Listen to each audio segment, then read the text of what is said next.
morning and welcome back to the lecture series. We are discussing science fiction, and today we are going to talk about science and cinema. So, we see science fiction that has evolved in cinema. We were talking about how, from the literary space, science fiction has moved to cinema and it has made its own position, an important position within the field of cinema studies. Before 1930s, science fiction films began to make their appearance very early in the history of movie production during the silent film era.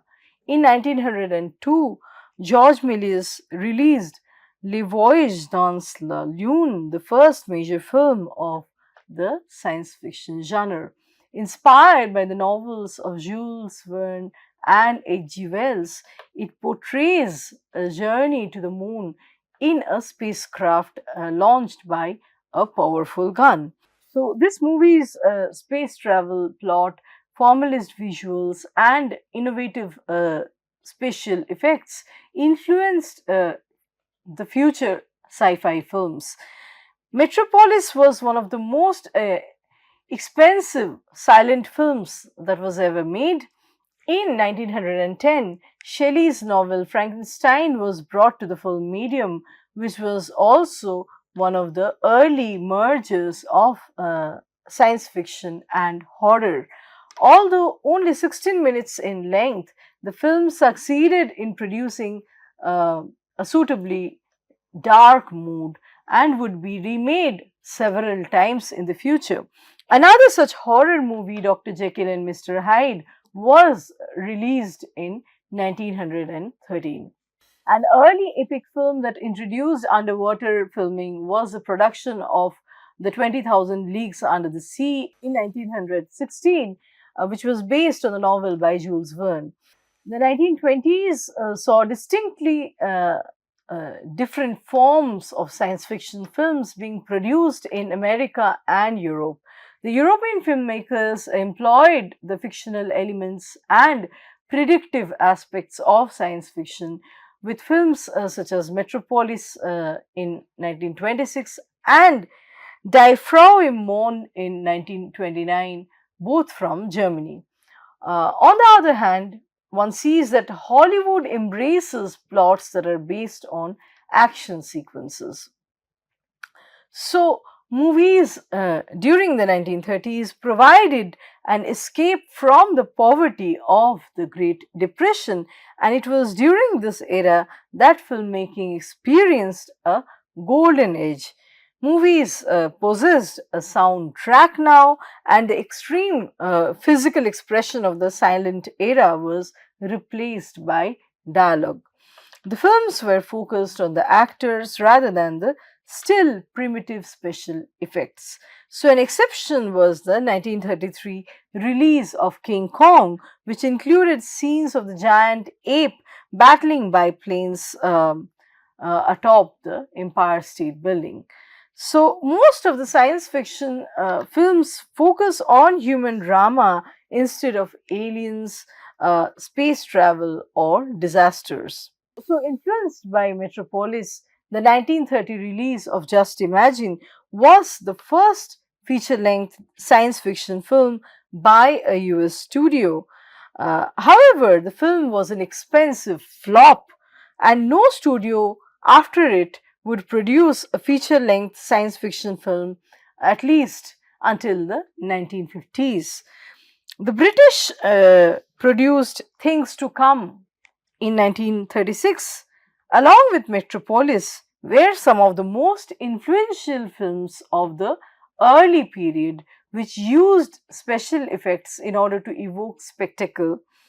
However, we have to remember that Things to Come was a failure at the box office. The 1930s decade also witnessed the rise of serial movies, most notably in the form of the various Flash Gordon films as well as the quasi science fiction Dick Tracy and others. These were generally somewhat mediocre. These were generally somewhat mediocre efforts at deploying common ideas such as The Mad Scientist, various super tech gadgets, and plots for world domination. So, this decade saw the release of The Invisible Man in 1933 and new versions of Frankenstein and Dr. Jekyll and Mr. Hyde. In the 1940s, with Second World War dominating the globe, few science fiction. In the 1940s, with the Second World War dominating the globe, few science fiction films were released, and several of those were also spreading war propaganda. Among them, Dr. Cyclops is an example. Dr. Cyclops that was made in 1940. During the 1950s, the science fiction genre finally began to come into its own. The large increase in science fiction literature during this time was reflected in the quantity of science fiction films that were being produced. The hydrogen bomb caused a renewed interest in science, and in 1950, in the widely publicized Destination Moon, the American public got their first glimpse of space travel on a more sophisticated level than one had seen in Flash Gordon's trip to Mars back in 1938. So, we had a series of films. We can see The Day the Earth Stood Still in 1951, directed by Robert Wise. Then Howard Hawks's The Thing in 1951, with their contrasting views of first contact being created. So, a notable producer of this period was George Pal, who was responsible for Destination Moon, produced in 1950. When Worlds Collide, it came out in 1951. The Time Machine, it was released in 1960. The War of the Worlds in 1953, and the pseudo documentary of manned space exploration, Conquest of Space, which came out in 1955. So, beginning in this decade, Ray Harryhausen began to use stop motion animation for both science fiction and fantasy films. His work appeared in films such as The Beast from 20,000 Fathoms, which was released in 1953, Earth versus the Flying Saucers, released in 1956, and 20 Million Miles to Earth, released in 1957. Apocalyptic themes were popular in science fiction films during the Cold War era. The 1950s witnessed the emergence of the monster movie trend, driven by the anxieties and the paranoia of the emerging Cold War, which began with Howard Hawks's The Thing and the success of The Beast from 20,000 Fathoms. Other major films in the science fiction horror genre in this decade include Them, in 1954, Invasion of the Body Snatchers in 1956, and the coldly realistic On the Beach in 1959.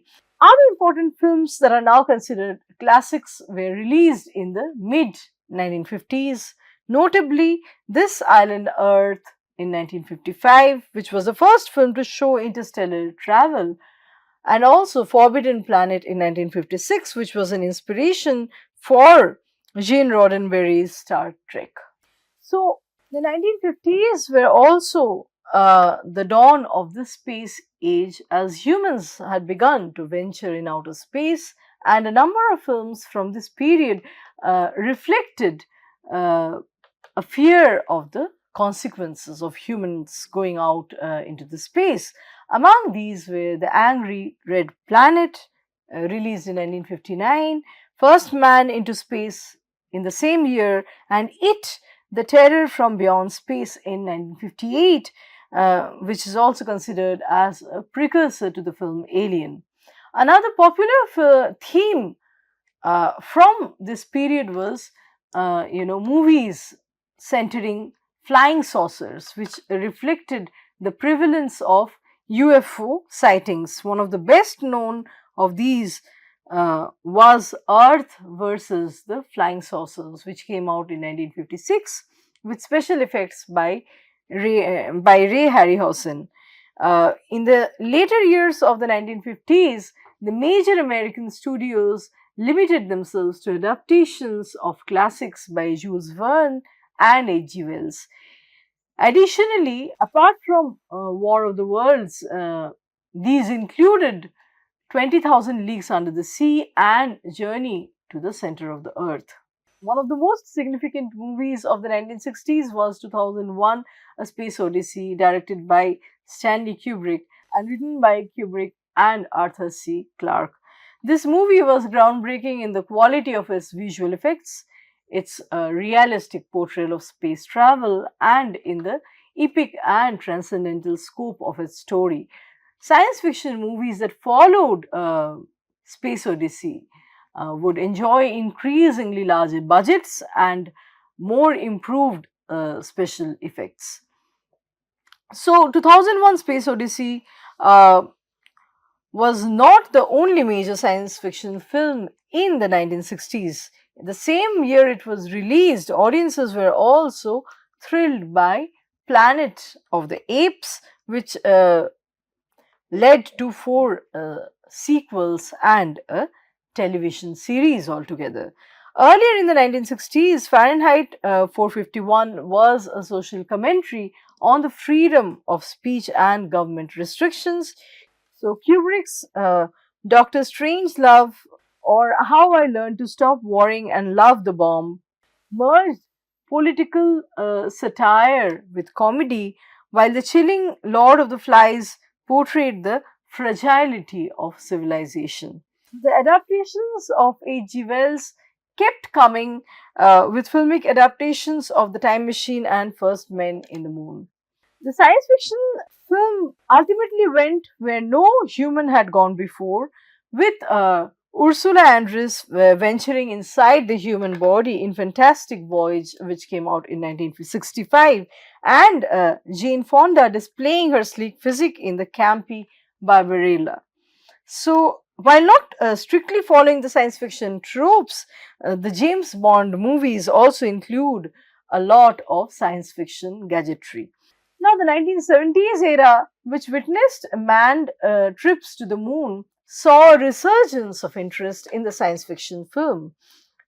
The genre had gone into a small decline with the availability of the television during the 1950s. Star Wars and Close Encounters of the Third Kind, which were both released in 1977, contained a type of mystical element which had first appeared in 2001 A Space Odyssey. And the space discoveries of the 1970s created a growing sense of marvel about the universe that was reflected in these films. The early 1970s saw the continued theme of paranoia, with humanity under threat from ecological or technological adversaries of its own creation. Notable films from this period include Silent Running, which focuses on ecology, the sequels to Planet of the Apes, which focuses on man versus evolution, Westworld, which deals with man versus robot, THX 1138, which deals with man versus the state, and then we have Stanley Kubrick's A Clockwork Orange, which talks about man versus brainwashing. So, the conspiracy thriller film was a popular staple during this period, where the paranoia of plots by the government or corporate entities had replaced the communist enemy which had pervaded the 1950s. So, the films that we're talking more about the government or corporate entities include Alien in 1979, Capricorn 1 in 1977, Invasion of the Body Snatchers in 1978, The Day of the Dolphin in 1973, Soylent Green in 1973, and finally Future World in 1976. The slow-paced Solaris that was made by Andrei Tarkovsky and released in 1972 had been remade into a much shorter film by Steven Soderbergh in 2002. So the science fiction comedy of the 1970s included Woody Allen's A Sleeper made in 1973 and Dan O'Bannon's Dark Star made in 1974. In 1979, the three memorable science fiction films appeared. One is Star Trek. So the motion pictures brought the much loved television series to the big screen for the first time.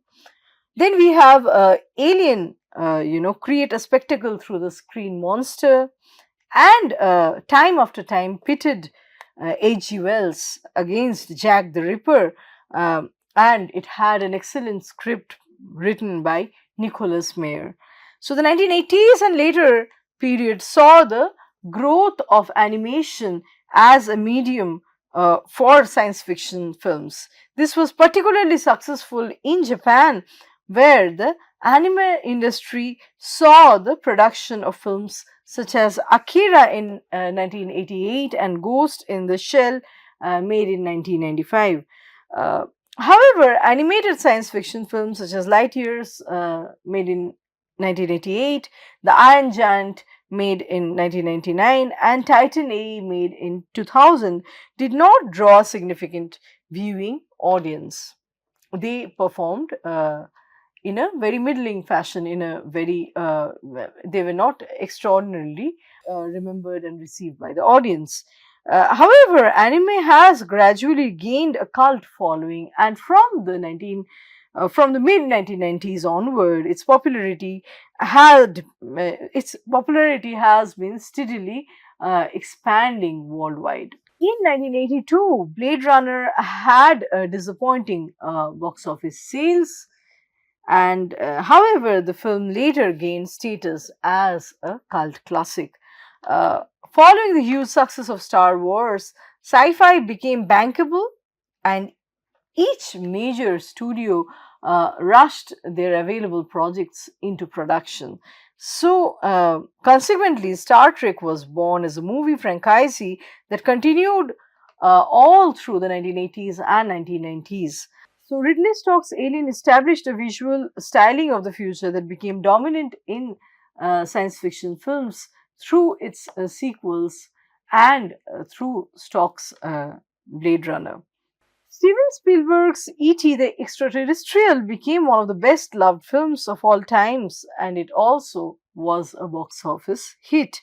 The strongest contributors to the genre during the second half of the decade were James Cameron and Paul Verhoeven with the Terminator and Robocop entries.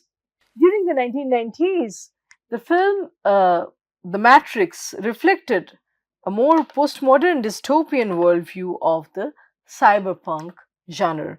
The emergence of the World Wide Web and the cyberpunk genre during the 1990s spawned several internet themed movies. Uh, for example, both The Lawnmower Man made in 1992 and Virtuosity made in 1995 deal with threats to the network from a human computer interface. Then we have Total Recall, which was made in 1990, and Johnny Mnemonic in 1995, which had memories of their main actors modified by a similar interface. And The Matrix in 1999 created a virtual prison for humanity.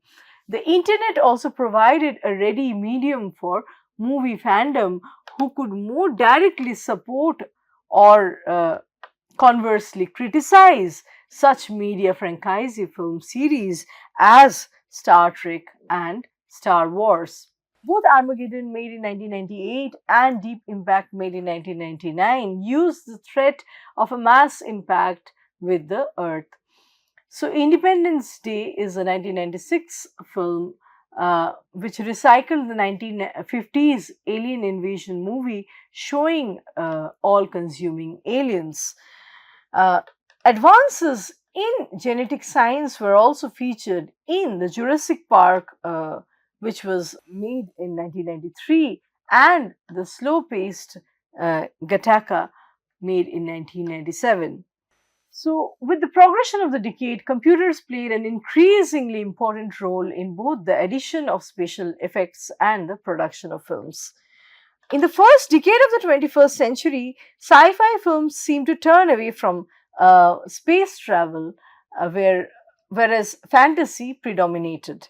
So, except for Star Trek and Star Wars films, the only films set off Earth which appeared in the first half of the 2000s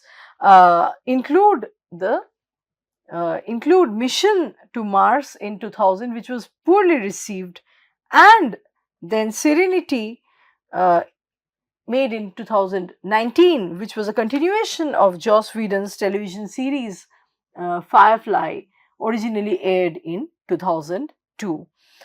On the other hand, we see fantasy and superhero films flourishing, as did earthbound sci fi. And for the first time, a fantasy film, The Lord of the Rings, The Return of the King, made in 2003, had won an Oscar for the Best Picture. So by the middle of the decade, the theater audience had begun to decline, and this was reflected in the numbers attending the sci-fi movies that were being released during this period. So we have to stop our lecture here today. I'll meet you again with another round of discussions with a new module in another lecture. Thank you so much.